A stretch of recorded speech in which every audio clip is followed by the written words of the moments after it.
இயேசுவில் எனக்கு பிரியமான சகோதர சகோதரிகளே, இன்று ஆண்டின் பொது காலத்தின் 20ஆம் ஞாயிறு. இந்த நாள் உங்களுக்கு இனிய நாளாக அமைய வாழ்த்துகிறேன், ஜெபிக்கின்றேன். இன்றைய இறைவார்த்தை சிந்தனைகளுக்கு நாம் கவனமுடன் செவி கொடுப்போம். முதல் வாசகம் நீதிமொழிகள் நூலிலிருந்து வாசகம். அதிகாரம் 9, இறைவார்த்தைகள் 1-6 முடிய. ஞானம் தனக்கு ஒரு வீட்டை கட்டியிருக்கின்றது, அதற்கென 7 தூண்களை செதுக்கி இருக்கின்றது. அது தன் பலி விலங்குகளை கொன்று திராட்சை ரசத்தில் இன்சுவை சேர்த்து விருந்து ஒன்றிற்கு ஏற்பாடு செய்தது. தன் தோழிகளை அனுப்பி வைத்தது. நகரின் உயரமான இடங்களில் நின்று, அறியா பிள்ளைகளே இங்கே வாருங்கள் என்று அறிவிக்கச் செய்தது. மதிகேடருக்கு அழைப்பு விடுத்தது. வாருங்கள், நான் தரும் உணவை உண்ணுங்கள், நான் கலந்து வைத்துள்ள திராட்சை ரசத்தை பருகுங்கள், பேதமையை விட்டு விடுங்கள், அப்பொழுது வாழ்வீர்கள், உணர்வை அடையும் வழியில் செல்லுங்கள் என்றது. ஆண்டவரின் அருள்வாக்கு. இறைவனுக்கு நன்றி. பதிலுரை பாடல் பல்லவி. ஆண்டவர் எத்துணை இனியவர் என்று சுவைத்து பாருங்கள். ஆண்டவர் எத்துணை இனியவர் என்று சுவைத்து பாருங்கள். ஆண்டவரை நான் எக்காலமும் போற்றுவேன், அவரது புகழ் எப்பொழுதும் என் நாவில் ஒலிக்கும். நான் ஆண்டவரை பற்றி பெருமையாக பேசுவேன், எளியோர் இதை கேட்டு அக்களிப்பர். பல்லவி. ஆண்டவர் எத்துணை இனியவர் என்று சுவைத்து பாருங்கள். ஆண்டவரின் தூயோரே, அவருக்கு அஞ்சுங்கள், அவருக்கு அஞ்சுவோருக்கு எக்குறையும் இராது. சிங்கக்குட்டிகள் உணவின்றி பட்டினி கிடக்க நேரிட்டாலும் ஆண்டவரை நாடுவோருக்கு நன்மை ஏதும் குறையாது. பல்லவி. ஆண்டவர் எத்துணை இனியவர் என்று சுவைத்து பாருங்கள். வாரீர் பிள்ளைகளே, நான் சொல்வதை கேளீர். ஆண்டவருக்கு அஞ்சுவதை பற்றி உங்களுக்கு கற்பிப்பேன். வாழ்க்கையில் இன்பம் காண விருப்பமா? வாழ்வின் வளத்தை தூய்க்குமாறு நெடுநாள் வாழ நாட்டமா? பல்லவி. ஆண்டவர் எத்துணை இனியவர் என்று சுவைத்து பாருங்கள். அப்படியெனில் தீச்சொல்லி நின்று உன் நாவை காத்திடு, வஞ்சக மொழியை உன் வாயை விட்டு விலக்கிடு. தீமையை விட்டு விலகு, நன்மையே செய், நல்வாழ்வை நாடு, அதை அடைவதிலேயே கருத்தாயிரு. பல்லவி. ஆண்டவர் எத்துணை இனியவர் என்று சுவைத்து பாருங்கள். 2ஆம் வாசகம்.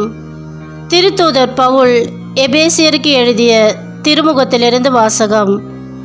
அதிகாரம் 5, இறை வார்த்தைகள் 15-20 முடிய. சகோதரர் சகோதரிகளே, உங்கள் நடத்தையை பற்றி மிகவும் கருத்தாயிருங்கள். ஞானமற்றவர்களாய் வாழாமல் ஞானத்தோடு வாழுங்கள். இந்த நாள்கள் பொல்லாதவை, ஆகவே காலத்தை முற்றும் பயன்படுத்துங்கள். ஆகவே அறிவிலிகளாய் ஈராமல் ஆண்டவருடைய திருவுளம் யாது என புரிந்து கொள்ளுங்கள்.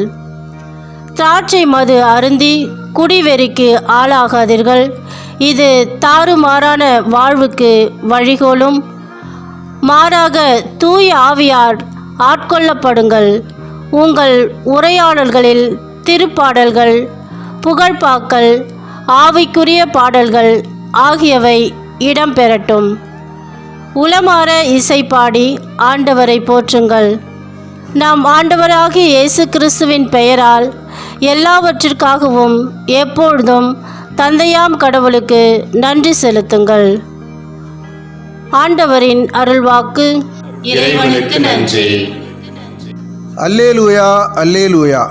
எனது சதையை உண்டு எனது இரத்தத்தை குடிப்போர் என்னோடு இணைந்திருப்பர், நானும் அவர்களோடு இணைந்திருப்பேன். அல்லேலூயா. ஆண்டவரே, நற்செய்தியை தகுந்த விதத்தில் எடுத்து சொல்ல என் உள்ளத்தையும் உதட்டையும் தூய்மையாக்கும். ஆண்டவர்களோடு இருப்பாராக, உன் ஆன்மாவோடும் இருப்பாராக. தூய யோவான் எழுதிய பரிசுத்த நற்செய்தியிலிருந்து வாசகம். ஆண்டவரே, மாட்சி உமக்கே. யோவான் நற்செய்தி அதிகாரம் 6, இறை வார்த்தைகள் 51-58 முடிய. அக்காலத்தில் இயேசு மக்கள் கூட்டத்தை நோக்கி, விண்ணகத்திலிருந்து இறங்கி வந்த வாழ்வு தரும் உணவு நானே. இந்த உணவை எவராவது உண்டால் அவர் என்றுமே வாழ்வார். எனது சதையை உணவாக கொடுக்கிறேன், அதை உலகு வாழ்வதற்காகவே கொடுக்கிறேன். நாம் உண்பதற்கு இவர் தமது சதையை எப்படி கொடுக்க இயலும் என்ற வாக்குவாதம் அவர்களிடையே எழுந்தது. இயேசு அவர்களிடம், உறுதியாக உங்களுக்கு சொல்கிறேன், மானிட மகனுடைய சதையை உண்டு அவருடைய இரத்தத்தை குடித்தாலொழிய நீங்கள் வாழ்வு அடைய மாட்டீர்கள். எனது சதையை உண்டு என் இரத்தத்தை குடிப்பவர் நிலை வாழ்வு கொண்டுள்ளார். நானும் அவரை இறுதி நாளில் உயிர்த்தெழ செய்வேன். எனது சதை உண்மையான உணவு, எனது இரத்தம் உண்மையான பானம். எனது சதையை உண்டு எனது இரத்தத்தை குடிப்போர் என்னோடு இணைந்திருப்பர், நானும் அவர்களோடு இணைந்திருப்பேன். வாழும் தந்தை என்னை அனுப்பினார், நானும் அவரால் வாழ்கிறேன். அதுபோல் என்னை உண்போரும் என்னால் வாழ்வர். விண்ணகத்திலிருந்து இறங்கி வந்த உணவு இதுவே. இது நம் முன்னோர் உண்ட உணவு போன்றது அல்ல. அதை உண்டவர்கள் இறந்து போனார்கள். இவ்வுணவை உண்போர் என்றும் வாழ்வர். ஆண்டவரின் அருள்வாக்கு. கிறிஸ்துவே உமக்கு புகழ். நற்செய்தி வாக்கினால் என்னுடைய பாவங்கள் அகல்வதாக. ஆமென். இயேசுவில் எனக்கு பிரியமான சகோதர சகோதரிகளே, குஜராத் மாநிலத்தில் தண்ணீர் பெரும் வெள்ளம் வந்தபோது ஒரு மனைவி கால் ஊனமுற்ற தன் கணவருடன் தன் வீட்டுக்கு முன்னாடி இருந்த மரத்தின் மேல் ஒரு கிளையில் ஏறிக்கொண்டார்கள். அக்கிளை 2 பேரையும் தாங்க முடியாமல் முறிந்து போகும் நிலையில் இருந்ததை கண்ட அந்த மனைவி ஊனமுற்ற தன் கணவரை காப்பாற்றும்படி அவர் வெள்ளத்தில் குதித்து தன் உயிரை தியாகம் செய்தார். நல்ல கணவருக்காக ஒரு மனைவி தன் உயிரை கொடுப்பது அரிது. ஆனால் ஊனமுற்ற கணவருக்காக அந்த மனைவி தன் உயிரை தியாகம் செய்தது நம்மை வியப்படைய செய்கிறது. இறையேசுவில் பிரியமான சகோதர சகோதரிகளே, கிறிஸ்து நமக்காக தம் உயிரை கையளித்ததை பற்றி கூறும் தூய பவுல், நேர்மையாளருக்காக ஒருவர் தம் உயிரை கொடுத்தாலே அரிது. ஆனால் நாம் பாவிகளாய் இருந்தபோதே கிறிஸ்து நமக்காக தம் உயிரை கொடுத்தார். இவ்வாறு கடவுள் நம்மீது கொண்டுள்ள அன்பை எடுத்து காட்டியுள்ளார் என்று ரோமியருக்கு கடிதத்தில் 5ஆம் அதிகாரம் 7-8 முடிய வசனங்களில் வியந்து எழுதுகிறார் தூய பவுலடிகளார். ஆம், நாம் பாவிகளாய் இருந்தும் கிறிஸ்து நமக்காக சிலுவையில் கைகளை விரித்து பாடுபட்டு பலியானார். அவரின் கல்வாரி பலியை காலமெல்லாம் நினைவு கூறுவதுதான் நற்கருணை திருப்பலியாகும். நற்கருணை ஒரு திரு உணவு மட்டுமல்ல, அது உண்மையிலேயே ஒரு திருப்பலியாகும். இன்றைய நற்செய்தியில் என் சதையை உணவாக கொடுக்கிறேன், அதை உலகு வாழ்வதற்காகவே கொடுக்கிறேன் என்று தூய யோவான் நற்செய்தியில் 8ஆம் அதிகாரம் 51ஆம் வசனத்தில் இயேசு கூறுகிறார். இவ்வாறு நற்கருணை உணவும் பலியுமாகும் என்பதை அவர் உணர்த்துகிறார். தமது உடலை உலக மீட்பிற்காக கையளிக்கிறார். இறுதி இரவு உணவின் போது அவர் அப்பத்தை எடுத்து, இது உங்களுக்காக கொடுக்கப்படும் என் உடல், லூக்கா நற்செய்தியில் 22ஆம் அதிகாரம் 19ஆம் வசனத்திலும், அவ்வாறே திராட்சை ரசம் நிறைந்த கிண்ணத்தை எடுத்து, இந்த கிண்ணம் உங்களுக்காக சிந்தப்படுகிற எனது இரத்தத்தால் நிலைப்படுத்தப்படும் உடன்படிக்கை என்று லூக்கா நற்செய்தியில் 22ஆம் அதிகாரம் 20ஆம் வசனத்திலும் கூறுகிறார் ஆண்டவர் இயேசு கிறிஸ்து. கொடுத்தல், சிந்துதல் என்ற சொற்கள் கிறிஸ்து தம்மையே பலியாக கொடுத்தார், தமது இரத்தத்தை சிந்தினார் என்பதை உணர்த்துகிறது. கிறிஸ்துவே கொலைக்களத்திற்கு இட்டு செல்லப்பட்டார் என்று எசாயா புத்தகத்தில் 53ஆம் அதிகாரம் 7-12 முடிய வசனங்களில் பார்க்கிறோம். உலகின் பாவங்களை போக்கும் உண்மையான செம்மறி, யோவான் நற்செய்தி 1ஆம் அதிகாரம் 29ஆம் வசனம். பாஸ்கா செம்மறியின் எலும்புகள் முறிக்கப்படவில்லை, விடுதலை பயண புத்தகம் 12ஆம் அதிகாரம் 48ஆம் வசனம். அவ்வாறே கிறிஸ்துவின் எலும்பும் முறிக்கப்படவில்லை என்று யோவான் நற்செய்தியில் 19ஆம் அதிகாரம் 36ஆம் வசனத்தில் பார்க்கிறோம். நமது பாஸ்கா பலி நிறைவேறிவிட்டது. கிறிஸ்துவே அப்பாஸ்கா. முதல் கொரிந்தியர் 5ஆம் அதிகாரம் 7ஆம் வசனம். தமது ஒரே பலியினால் கிறிஸ்து நம்மை தூயவராக்கி நிறைவுள்ளவராக்கினார். எபிரேயருக்கு கடிதத்தில் 10ஆம் அதிகாரம் 14ஆம் வசனம். அவரின் ஒப்புயர்வற்ற பலியை அவர் பணித்தவாறே திருச்சபை நிறைவேற்றுகிறது. பங்கு தந்தை ஓர் இளைஞனிடம், ஏம்பா நீ பூசைக்கு வருவதில்லையா என்று கேட்டதற்கு அவன், அது உங்கள் வேலை, உங்கள் வேலையை நான் ஏன் வந்து பார்க்கணும், என் வேலையை நீங்கள் வந்து பார்க்குறீங்களா என்று திருப்பி கேட்டான். இறையேசுவில் பிரியமானவர்களே, திருப்பலி குருவின் பலி மட்டுமல்ல, நம் அனைவரின் பலி, முழு திருச்சபையின் பலி. அதில் ஒவ்வொருவருக்கும் முழுமையாக ஈடுபாடு, பங்கேற்பு உண்டு. குருவுடன் இணைந்து தம்மையே காணிக்கையாக்க வேண்டும். கொடுப்பதிலே மூவகை உண்டு. ஒன்று, உள்ளத்திலிருந்து கொடுப்பது முதல் வகை. சக்கேயு தன்னிடமிருந்ததிலிருந்து பாதியை கொடுத்தார். லூக்கா நற்செய்தி 13ஆம் அதிகாரம் 8ஆம் வசனத்தில் பார்க்கிறோம். உள்ளதையெல்லாம் கொடுப்பது இரண்டாம் வகை. அந்த ஏழை கைம்பெண் தன்னிடம் இருந்த அனைத்தையுமே உண்டியலில் போட்டுவிட்டார். மார்க்கு நற்செய்தி 12ஆம் அதிகாரம் 41 44 முடிய.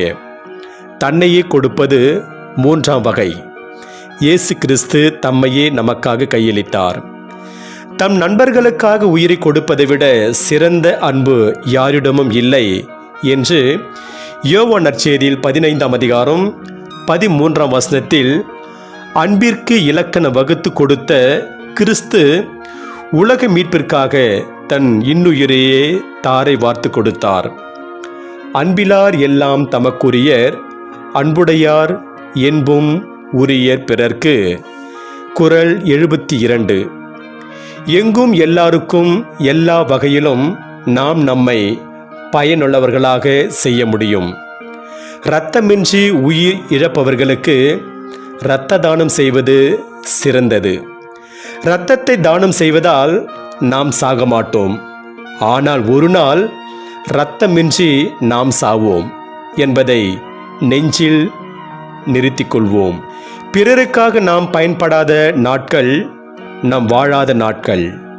தன்னுடைய 5 பெண் பிள்ளைகளுடன் வறுமையில் பிடியில் சிக்கித் தவித்த ஓர் ஏழை விதவை பெண் என்னிடம் வந்து, சாமி, ஆண்டவர்தான் எங்களை படைத்தார், கண்ணீரைத்தான் எங்களுக்கு கொடுத்தார், அந்த கண்ணீரையே அந்த ஆண்டவருக்கு காணிக்கையாக்குகிறோம் என்றார். அவருடைய கடவுள் நம்பிக்கை நம்மை வியப்பில் ஆழ்த்துகிறது. இறையேசுவில் பிரியமானவர்களே, கடவுளுக்கு கொடுக்க நம்மிடம் வேறு காணிக்கை இல்லை என்றாலும் நமது கண்ணீரையாவது அவருக்கு காணிக்கையாக்கலாமே. கடவுளுக்கு ஏற்ற பலி நொறுங்கிய நெஞ்சம். திருப்பாடல் 51ஆம் அதிகாரம் 16 17 முடிய வசனங்களில் பார்க்கிறோம். நம் வாழ்வில் நாம் பல விதங்களில் வெந்து போய், நொந்து போய், வேதனை தீயில் புழுவாய் துடிக்கிறோம்.